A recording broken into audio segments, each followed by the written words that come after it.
यो प्रकृतिको रचना स्वत भयो, आपसे आप भयो भनेर कसैले भन्नुहुन्छ भने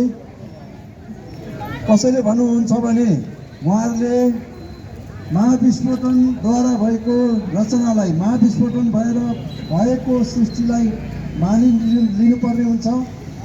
यदि महाविस्फोटनबाट सृष्टि भयो भन्ने कुरा मानिलिने हो भने अहिले जसरी तपाईँको कोठामा, तपाईँको रुममा भएका यान्त्रिक चिजहरू छन्, विद्युतीय सामग्री होलान्, रेडियो होला, टेलिभिजन होला, मोबाइलहरू होलान्, तपाईँको हातमा घडीहरू होला, यी चिजहरू कसरी भए भनेर कसैले सोद्धा कसैले भनिदिएछ कि आकाशमा अथवा माथि चाहिँ कुनै एउटा धातुको डल्लो थियो अथवा चाहिँ प्लास्टिकको कुनै डल्लो थियो, त्यो आपसे आप विस्फोट भयो, पड्कियो र त्यस छेद विच्छेद भएको ती टुक्रा टाक्रीहरू कोही रेडियो बने, कोही टेलिभिजन बने, कोही चाहिँ क्यामेरा बने, कोही चाहिँ घडी बने भनेर भन्दा हेर के तपाईँ मान्न सक्नुहुन्छ, के विश्वास गर्न सक्नुहुन्छ?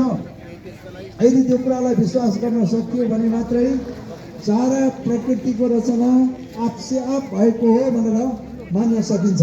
एउटा कुरा त्यो भयो। अर्को अझै सरल रूपले भन्नुपर्दा यहाँ हामी जतिजना मानिस छुटेका छौँ कि हामी मानिसहरू सबै कसरी भयौँ भनेर सोद्धा मानिसले यस्तो जवाब दिएछ अरे कि माथि आकाशमा एउटा ठुलो मासुको डल्लो थियो, त्यो आपसे आप विस्फोट भएर विभिन्न टुक्रामा विभाजन भयो। त्यो विभाजित टुक्राहरू चाहिँ विभिन्न व्यक्ति भएर एबिसिडी यसरी विभिन्न, अलिक ठुलो टुक्रो ठुलो मोटो मान्छे भयो, अलिक लाम्चो टुक्रो अग्लो मान्छे भयो, छोटो टुक्रो चाहिँ होइन छोटो मान्छे होचो मान्छे भयो, सानो टुक्राहरू बालबालिका भए भनेर भन्दा कसैले पत्याउन सक्छ? कसैले तपाईँले मान्नु सक्नुहुन्छ? निश्चय नै यो कुराहरू मान्य हुँदैन। तसर्थ सृष्टि आपसे आप भएको हो, सारा प्रकृतिको रचना आफै भएको हो अथवा विस्फोट महाविस्फोटनबाट भएको हो भन्ने कुरा कुनै पनि कोणबाट विश्लेषण गर्दा सत्य साबित हुन सक्दैन। त्यसैले गर्दाखेरि सृष्टिकर्ता हुनुहुन्छ भन्ने कुरा शाश्वत सत्य हो र सृष्टिकर्ता हुनुहुन्छ भन्ने कुरो शाश्वत सत्य हो।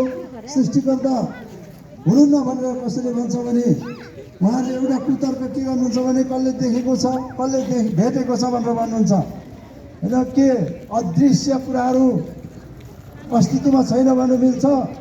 अदृश्य कुराहरू सम्पूर्ण दृश्य कुराहरू अदृश्य कुराहरूबाट बनेको हुन्छ र दृश्य कुराभन्दा अदृश्य कुराहरू धेरै हुन्छन् र दृश्य कुराहरू देखिने कुराहरूभन्दा नदेखिने अदृश्य कुराहरू महत्त्वपूर्ण हुन्छन् भन्ने कुरा बिर्सनु हुँदैन।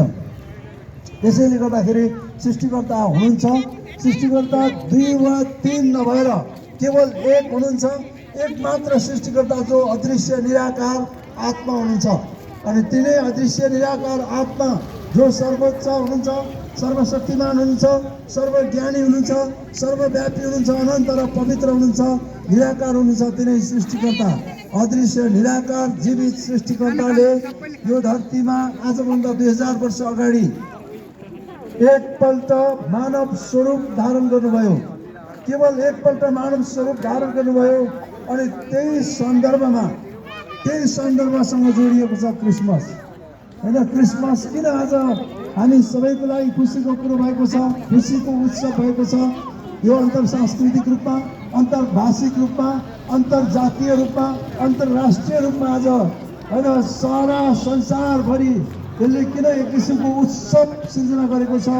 एउटा बडो आनन्दको, खुसियालीको र उमङ्गको माहौल सिर्जना गरेको छ भन्दाखेरि यसको पछाडि यी रहस्यले काम गरेको छ कि सारा स्वर्ग पृथ्वी सृष्टि गर्नुले अदृश्य निराकार जीवित सृष्टिकर्ताले यो धरतीमा एकपल्ट मानव स्वरूप धारण गर्नुभयो।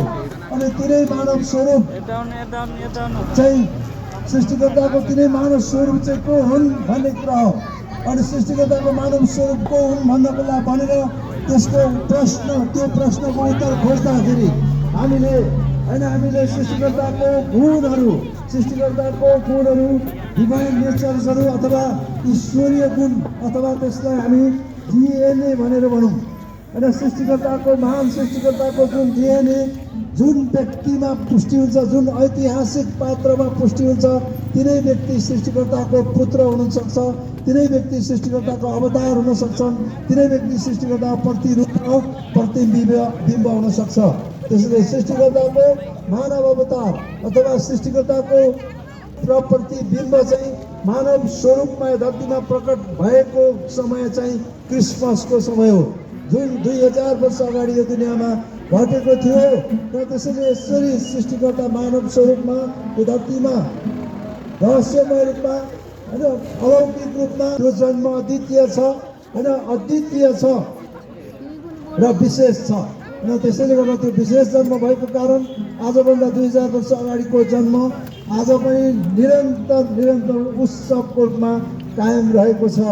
र तिनै सृष्टिकर्ताको मानव स्वरूप अथवा सृष्टिकर्ताको पुत्र चाहिँ येशू ख्रीष्ट नै हुन् भन्ने कुरा होइन कसरी हामी दाबी गर्न सकिन्छ भने, कसरी हामी किटान गर्न अथवा ठोक्का गर्न सकिन्छ भनेदेखि होइन संसारमा जन्मिएका मानिसहरूको जन्मलाई होइन उहाँहरूको जन्मलाई, उहाँहरूले बोल्नुभएको बाणीहरूलाई, उहाँले गर्नुभएको क्रियाकलापहरूलाई, उहाँको मृत्युलाई हामीले तुलनात्मक रूपमा विश्लेषण गरेर हेऱ्यौँ भने, गहिराइमा अध्ययन गऱ्यौँ भने होइन त्यस्तो एउटा तथ्य फेला पर्छ कि जुन जन्म येशू ख्रीष्टको भएको थियो त्यस्तो जन्म दुनियाँमा कसैको भएको छैन। तसर्थ त्यो अद्वितीय जन्मले उहाँको बाणीहरू, उहाँले गर्नुभएको क्रियाकलापहरू 2 वा 3 भन्दा बढी व्यक्तिले लिखित दस्तावेजको रूपमा ऐतिहासिक रूपमा लेखेर राखेको तथ्यहरूले प्रमाणित गर्छ होइन येशू नै मसीह हुनुहुन्छ, येशू नै क्रिस्ट हुनुहुन्छ अथवा सृष्टिकर्ताको मानव चोला अवतार पुत्र प्रतिरूप प्रतिबिम्ब जुनसुकै पनि भाषा प्रयोग गर्नुहोस् कि सृष्टिकर्ताको मानव स्वरूप चाहिँ होइन सृष्टिकर्ताको देह धारण चाहिँ स्वयं येशू ख्रीष्ट हुनुहुन्छ भन्ने कुरा प्रमाणित हुन्छ। किनभने येशू ख्रीष्ट चाहिँ यो जन्मिनु भएको उपलक्ष्यमा उहाँको त्यो जन्मको सन्देशलाई, त्यो जन्मको रहस्यलाई, जन्मको अर्थ र औचित्यलाई होइन गीत सङ्गीतहरू विभिन्न कलाहरूको माध्यमबाट यहाँको घर आँगनमा यसरी हामीले प्रवाह गर्न गइरहेका छौँ। त्यो सन्देशलाई हामी पस्किरहन गइरहेका छौँ। हाम्रो यो कार्यक्रमलाई यसरी सफल तुल्याउन यहाँले आफ्नो ठाउँबाट गर्नुभएको योगदानको लागि हामी आभार व्यक्त गर्दछौँ। हामीलाई यो स्थान दिनुभएको छ, आफ्नो बहुमूल्य समयको बावजुद तपाईँले यसरी हाम्रो चाहिँ कार्यक्रममा उपस्थिति जनाउनु भएको छ र हाम्रो यो कार्यक्रमप्रति तपाईँले आफ्नो सहायता र सम्मान व्यक्त गर्नुभएको छ। तपाईँलाई हामी हार्दिक धन्यवाद भन्दछौँ।